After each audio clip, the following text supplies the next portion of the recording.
అపార్థాలతో అజ్ఞాతంలో ఉంటున్న సంధ్య ఒక్కసారి మా కళ్ళెదురుకొచ్చుంటే నిజానిజాలు చెప్పి మేమంతా సంధ్యను ఏ స్థానంలో పెట్టుకున్నామో అర్థమయ్యేలా చెప్పేవాళ్ళం. కానీ మాకు అవకాశం లేకుండా చేసింది. అందరూ ఎంత సంతోషంగా ఉన్నారో ఒక్కసారి మీరు బయటకు చూడండి. పండగ చేసుకుంటున్నారండి. మీ కళ్ళారా చూస్తే మీరు ఆనందంతో ఉప్పొంగిపోతారు. ఒక్కసారి రండి. అబ్బా, మీరు మీ మొండితనం. రండి రండి.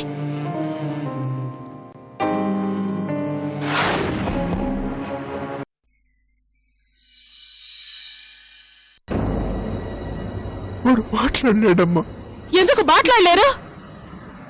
ఎందుకంటే వాడు మనందరికీ అందరంత దూరం వెళ్ళిపోయాడమ్మా.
వాడు మనందరికంటే మంచోడు కదమ్మా.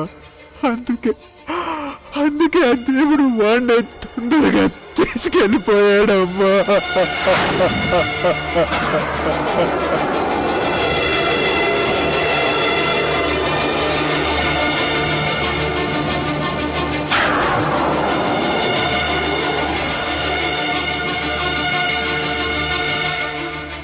అబద్ధం,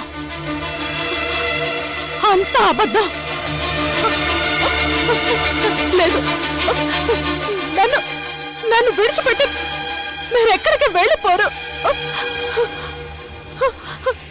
నన్ను ఆట పట్టిస్తున్నారు కదా. చాలు, నన్ను ఏడిపించింది చాలు. ఎవడి లేవండి, నాతో మాట్లాడండి. ఎవడి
సంజయ్ గారు, many many happy returns of the day.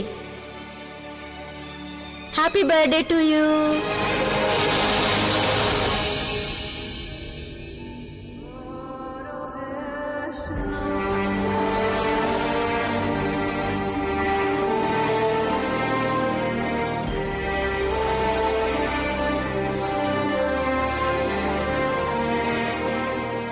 ఇక్కడ చాలా బాగుంటుంది తెలుసా.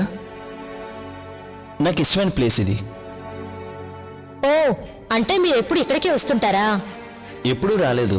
అదేంటి, రాకుండా చాలా బాగుంటుందని ఎలా చెప్పగల?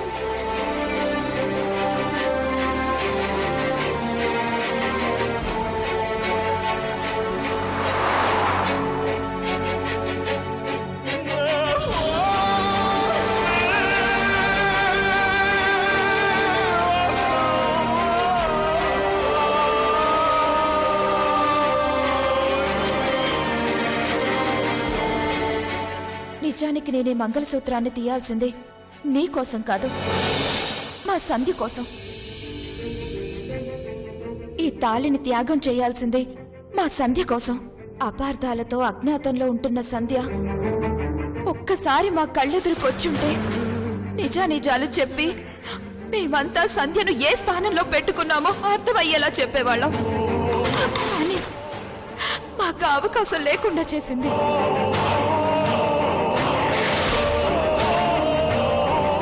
వచ్చేంత వరకు ఇది 10 రూపాయల పసుపు తాడే కాని తాళిబొట్టు కాదు అనుకున్నాను. సంధ్యని మా బావ మోసం చేసిన తర్వాత సంధ్యకు న్యాయం జరగడం కోసం నేను తన స్థానంలోకి వెళ్ళానే తప్ప మరో ఉద్దేశం నాకు లేదని మా సంధ్యకు తెలుసుంటే మా అందరి జీవితాలు మరోలా ఉండేవి.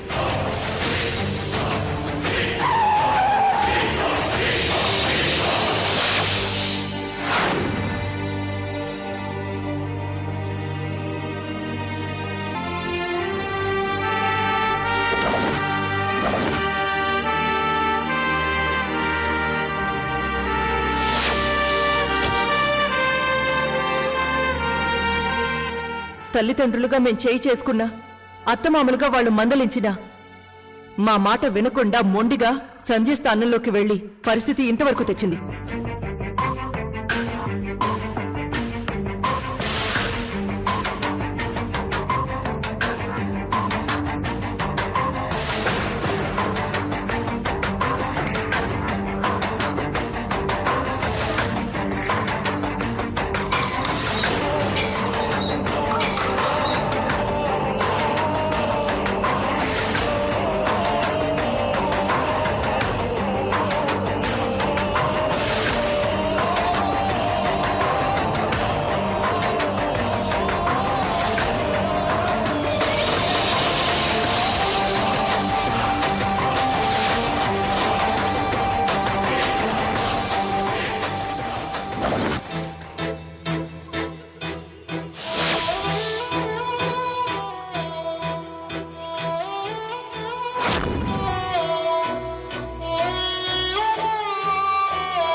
కార్ యాక్సిడెంట్, గన్ ఫైరింగ్, పాప కిడ్నాప్, లాస్ట్ అండ్ ఫైనల్ పెళ్లి.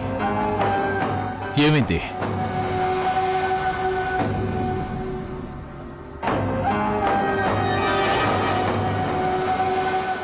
పెళ్ళైపోయిందా, ఆగిపోయిందా?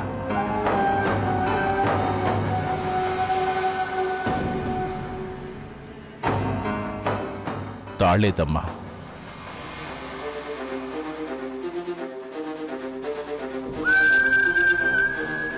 What happened? సంధ్య, గెలిచావా, ఓడిపోయావా?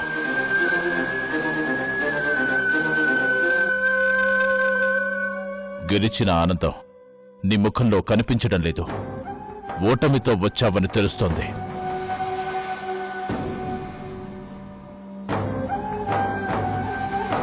శిరీష అలియా సంధ్య, ఏం జరిగిందో చెప్పు. శిరీషలా మొండిగా ఉంటే గెలుపుతో వచ్చేదాన్ని. సంధ్యలా ఆలోచించాను కాబట్టి ఓటమితో వచ్చాను.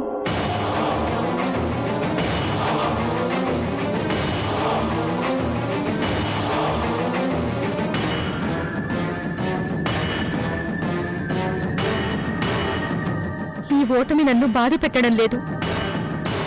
ఏమైంది నీకు? వాణ్ణి పెళ్లి చేసుకుని వాడు చేసిన మోసానికి బుద్ధి చెప్తావనుకుంటే సడన్ గా ఎందుకు మార్చుకున్నావు?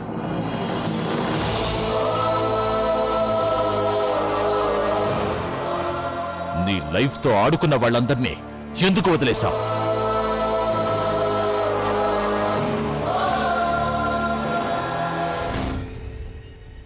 నిన్ను కష్టపెట్టిన వాళ్ళని, బాధ పెట్టిన వాళ్ళని ఎందుకు క్షమించావు?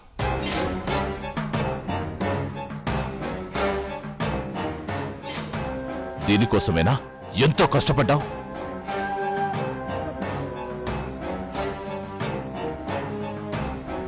దీనికోసమేనా ఎన్నో రాత్రులు నిద్ర మానేశావు?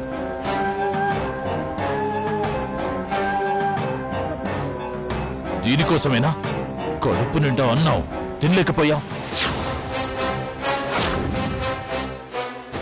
పగ పగ పగ అంటూ ప్రతి క్షణం రగిలిపోయిన నువ్వు ఎందుకు ఆ పగని వదిలేశావు? మమకారం వద్దు, ప్రతీకారం కావాలని అగ్నిపర్వతమైన నువ్వు ఎందుకు నీరులా మారిపోయి వచ్చేశావు?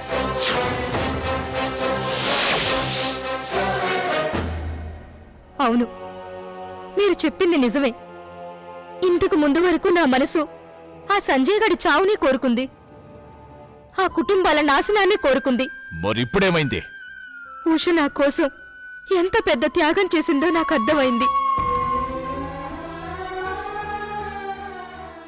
వాళ్ళందర్నీ నేనెంత అపార్థం చేసుకున్నానో నాకు తెలిసింది.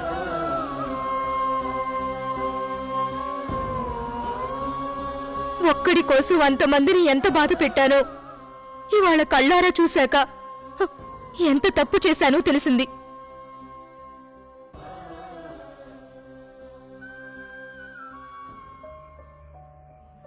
నాకు జరిగిన అన్యాయంలో అందరి ప్రమేయం ఉందని అపార్థం చేసుకున్నాను.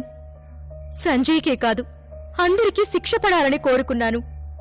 అందుకే నలుగురిలో వాళ్ళని అవమానించాలనుకుని పెళ్లి ప్రపోజల్ పెట్టాను.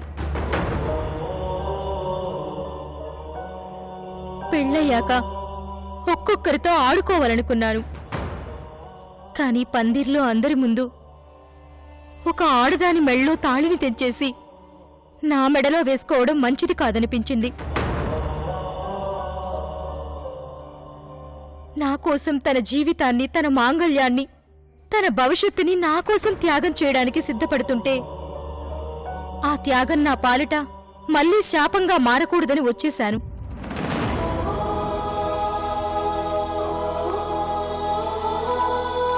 నేను శిరీషను కాను, సంధ్యను అన్న నిజం తెలియకుండా వచ్చేశాను.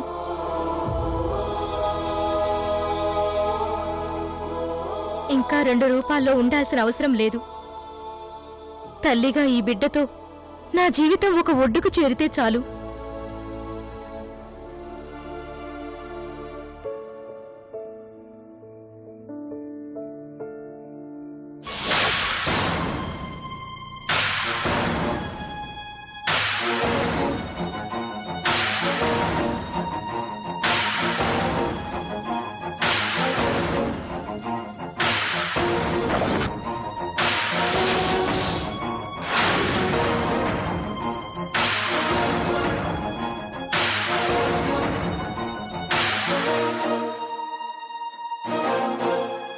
11:13 టైం అయిపోయింది.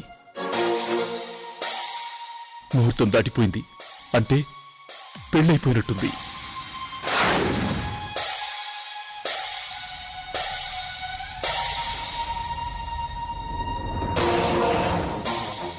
బలం బలగం అన్నీ ఉండి కూడా పెళ్లి ఆపలేకపోయాను. షట్!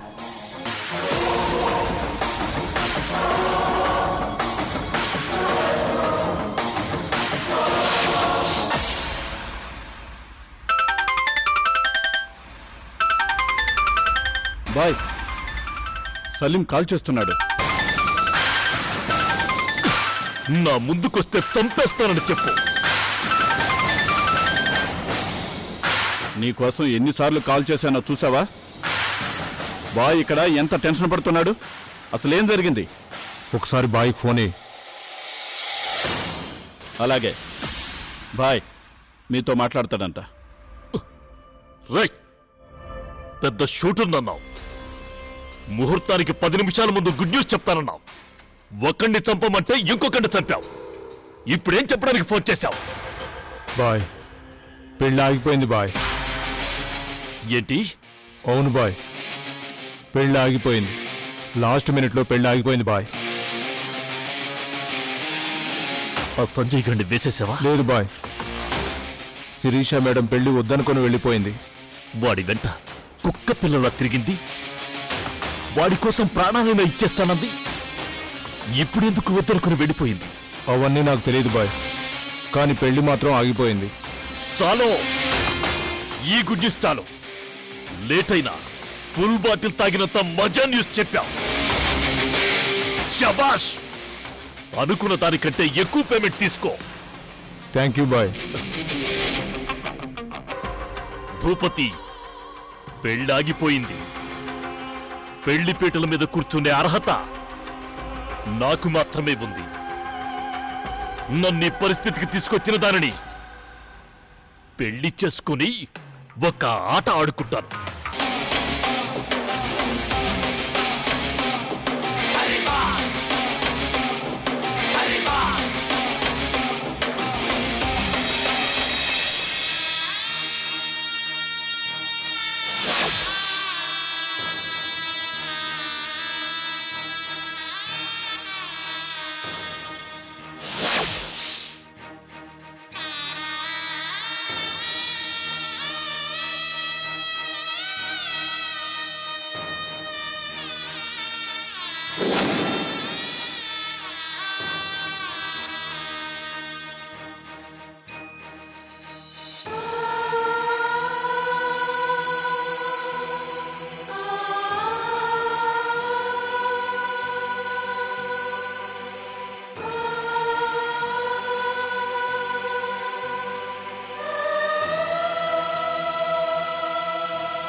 నన్ను ఒంటరిగా వదిలి ఎలా వెళ్ళిపోయారు?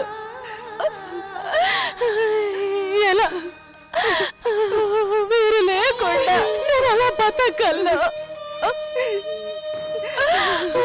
నేను చేశారమ్మా.